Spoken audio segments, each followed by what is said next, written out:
Des Spotlight, deuxième numéro. Bienvenue. Alors, qui des 24 nations va réussir à remporter le trophée au soir du 6 février? Nous sommes là pour vous permettre de vivre la compétition d'une autre façon. La vitrine de la Coupe d'Afrique des Nations, c'est cette émission qui s'installe présentement sur votre petit écran. On se retrouve juste derrière pour la suite. Nous avons eu l'opportunité de vivre en direct les entraînements de ces nations qui vont rivaliser d'adresse au Cameroun. Nous vous permettons à travers ce reportage d'aller découvrir quelques séances d'entraînement. On regarde. C'est une séance de reprise, vu qu'on est tous arrivés hier. Alhamdoulilah, c'est bien. On est déjà 16 joueurs, ça fait plaisir de voir mes frères sénégalais. Ensuite, il y a certains joueurs qui doivent rester en club, donc voilà, on va faire avec. Pour le moment, on va essayer de bien se préparer, bien préparer cette CAN-là. Et aujourd'hui, c'était une petite mise en train, on va dire. On a mis une mise en route parce qu'il y a certains joueurs, ça fait 4 jours qu'ils étaient en vacances.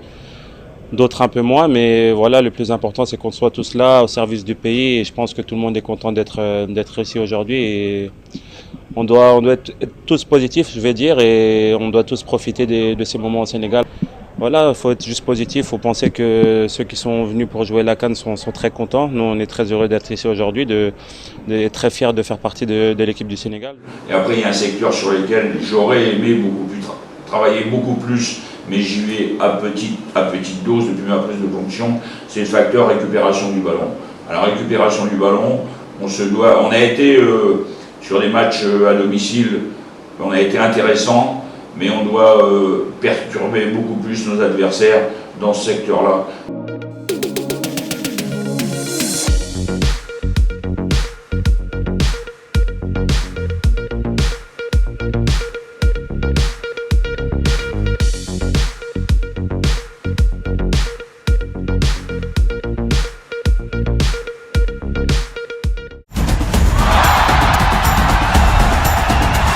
Alors, vous savez que les équipes ne se déplacent jamais seules.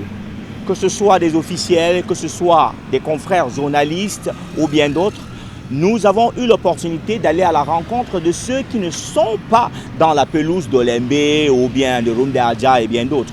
Je vous invite tout de suite à suivre notre reporter qui est allé sur le terrain pour les rencontrer. On regarde et on revient. Nous sommes des outsiders et nous voulons vraiment faire une surprise lors de cette CAN. Et vous savez, on a toujours été très admiratif du Cameroun et on a quand même une fois battu le Cameroun déjà. Donc ce qui fait que, on se projette passer au second tour avec le Cameroun. Le moral est au beau fixe. Le moral est vraiment au beau fixe. Pourquoi? Vous savez, en matière de foot, on ne peut pas vendre la peau de loup sans l'avoir tué. Nous sommes certains, nous sommes sûrs, nous sommes... Le moral est beau fixe. Moi, je crois que vous savez, pour se qualifier pour la CAN, ce n'est pas facile. Donc, chaque équipe qui arrive, il faut les prendre au sérieux. Donc, je suis sûr et certain que le Gabon va atteindre le dernier carré. Au Cameroun, je suis très à l'aise parce que vous-même, vous avez constaté que le Cameroun, c'est une terre d'accueil. C'est l'Afrique en miniature. C'est-à-dire, lorsque tu sors de n'importe quel coin de l'Afrique et lorsque tu es au Cameroun, tu es chez toi. Et là, on est en phase de préparation. On est comme vous le dites, à quelques jours du début de la compétition, donc on est très confiant.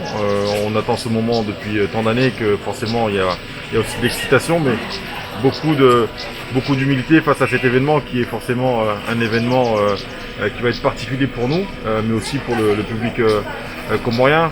Donc on ose espérer faire honneur à notre pays et puis être à la hauteur de l'événement. Oui, c'est un pays formidable à tout point de vue, par son public, par sa population et bien entendu par son cadre, absolument magnifique.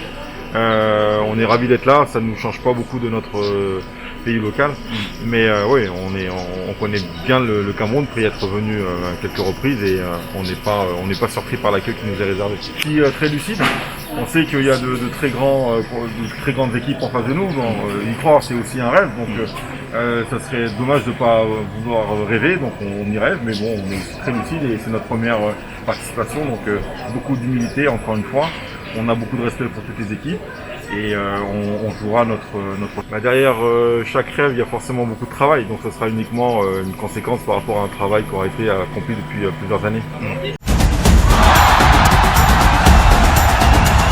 Je vous invite à regarder ce No Comment, les amis.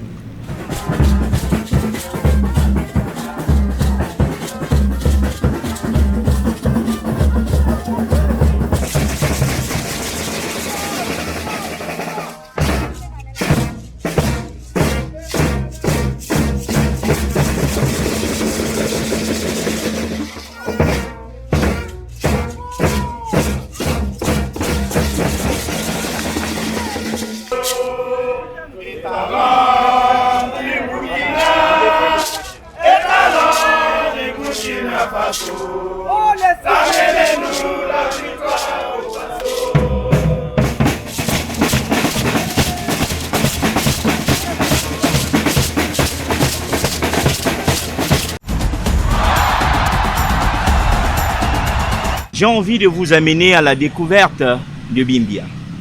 Peut-être vous ne connaissez pas Bimbia dans le sud-ouest. C'est un endroit où les esclaves étaient donc transportés. C'est un site qui est également en train d'être inscrit au patrimoine immatériel de l'UNESCO.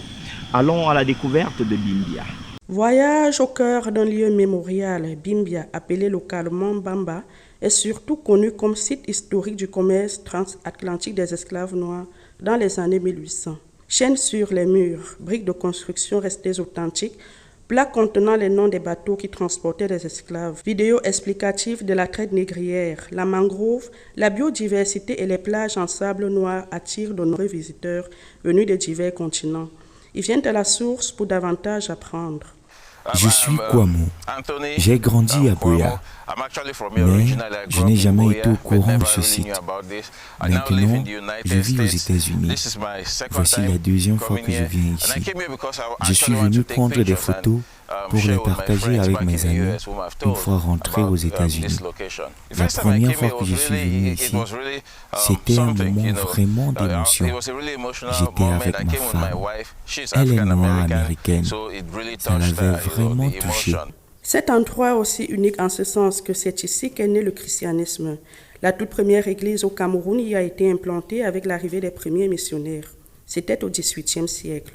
Pour une visite en toute quiétude à Bimbia pendant la Coupe d'Afrique des Nations, les autorités de la ville de Limbe ont pris des dispositions. Nous avons mis en place un guide que nous pouvons remettre aux touristes depuis l'aéroport à leur hôtel. Nous avons un jeu de cartes touristique, des escortes prêtes à accueillir nos frères et sœurs. Bimbia semble demeurer le berceau de la civilisation, voire le lieu historique le plus important du golfe de Guinée.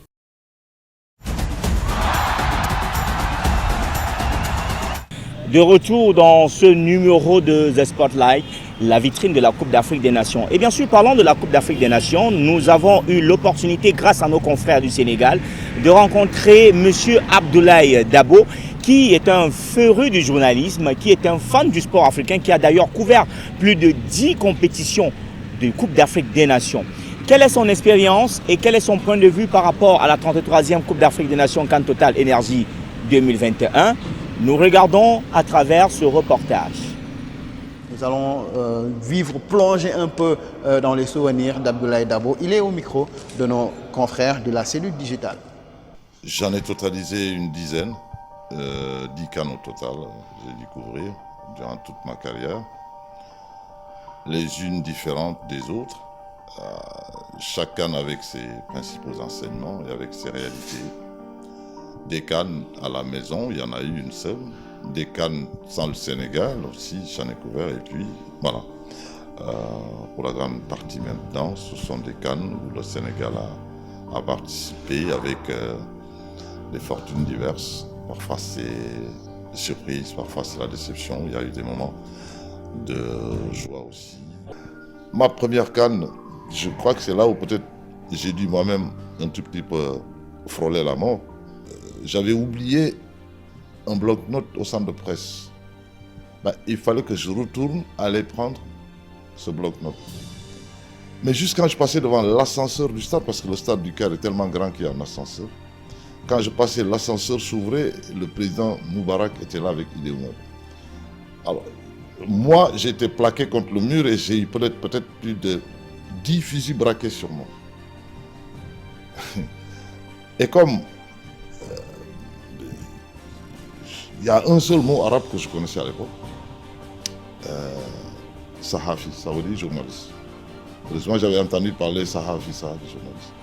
Et puis j'ai crié moi-même Sahafi. Alors, ils ont regardé mon badge, ils ont compris que j'étais journaliste. Ils m'ont laissé partir. Oh. Ah d'accord, on est déjà de retour. Mais c'est la fin les amis, oui, c'est terminé pour ce numéro. On va vous retrouver demain, même chaîne, même heure. Vous savez que c'est la Coupe d'Afrique des Nations, c'est la CAN. On est très en joie, on est très content. On se retrouve pour le 3e numéro de Spotlight. Mais avant tout ça les amis, on remet ça.